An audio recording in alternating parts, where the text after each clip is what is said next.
కొన్ని అద్భుతమైన ప్లేసెస్ గురించి ఇప్పుడు తెలుసుకుందాం. Number 1 bamboo forest Japan. ఈ ఫారెస్ట్ ను చూడడానికి టూరిస్టులు ఎక్కువ మంది ఇక్కడికి వస్తూ ఉంటారు. బ్యాంబూస్ ని కింది నుంచి చూస్తే ఆకాశానికి తగిలినట్లుగా అనిపిస్తూ ఉంటుంది. ఇటు వల్లే సూర్యకాంతి కూడా కింద పడదు.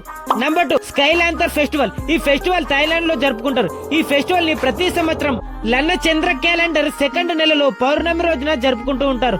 చెడిపోయి మంచి వాళ్ళ జీవితంలో రావాలని ఇలా ప్రార్థిస్తూ ఉంటారు. దీన్ని చూడడానికి చాలా అద్భుతంగా ఉంటుంది. Number 3 northern lights Iceland. ఇది చూడడానికి చాలా అద్భుతంగా ఉంటుంది. ఇలా ఏర్పడడానికి కారణం సూర్యుడి నుంచి వచ్చే ఎలక్ట్రికల్ పార్టికల్ ఎక్కువ స్పీడ్ గా భూమి యొక్క అప్పర్ అట్మాస్ఫియర్ లోకి ఎంటర్ అయినప్పుడు అక్కడ ఉండే గ్యాసెస్ తో రియాక్షన్ జరిగి ఇలా నార్థన్ లైట్స్ గా ఏర్పడతాయి. నెంబర్ 4 ఇది ఒక ప్రత్యేకమైన భూగర్భ జలాలను కలిగి ఉన్న సింకోల్ అని పిలుస్తూ ఉంటారు. ఇందులో సున్నప్రాయి శిలల్లో ఏర్పడి భూగర్భ జలాలను కలిగి ఉంటుంది. ఇక్కడికి చాలా మంది డైవింగ్ చేయడం కోసం వస్తుంటారు. Number 5 rainbow mountain Peru. అక్కడ ఈ మౌంటైన్ నేచురల్ గానే ఏర్పడింది. ఈ మౌంటైన్ చూడడానికి చాలా కలర్స్ తో చాలా అద్భుతంగా ఉంటుంది. దీన్ని చూడడానికి అక్కడికి చాలా మంది వస్తుంటారు.